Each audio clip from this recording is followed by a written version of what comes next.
Ayan, good evening mga kasabi. Ayan, habang nakikipag-engagement tayo, ito, bakbakin natin itong mangga para may asim pa. Ito yung pinili ko kaninang umaga. So ngayon ko kakainin to dito. Tapos na kasi ako kumain eh. Medyo maasim. Pero yung asin ko, may sili to eh.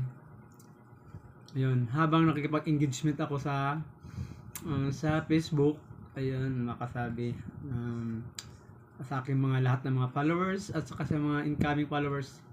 Hindi pa ako nakapollow back sa iba, kaya mangga muna tirahin ko ngayon. Mangga.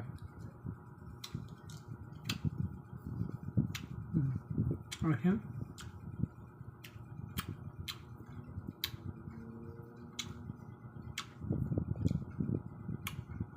Awesome.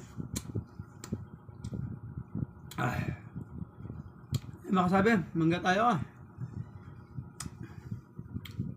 Bihan natin, medyo maanghang yung asin.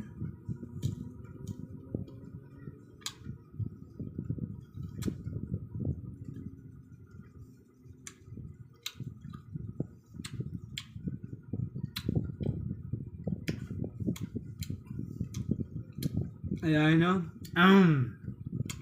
Itong linggo ay linggo pala ito ng mga Sabado kasi kaya ngayong darating na Sabado ay Valentine's Day. Itong week na to ay linggo ng mga puso mga kasabi. Kaya update mo kayo sa aking mga i-upload about ko sa Valentine's. Ayun mga kasabi. Dumasim. Sarap. Masim na.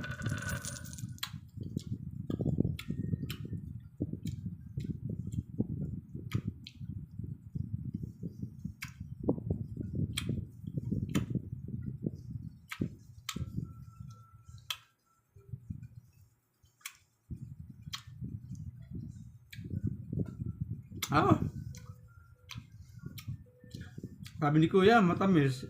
Asim pala eh. Sabi niya sa akin, matamis yan. Sabi naman, ay bumili naman ako. Ay siya napaka-asim.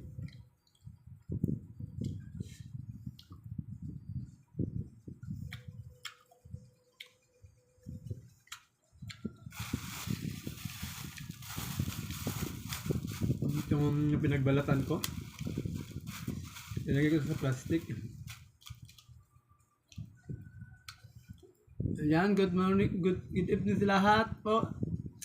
Alam ko, ay susunod na pala, no? Oo nga, 5 minutes na lang para 8. Kapag hapunan na, dinner time na, ito, himagas ako ng mangga. Para may gana kasi medyo walang sa pagkain. Tawag nito, yung walang lasa. Ano makasabi? Sa muli, bye-bye!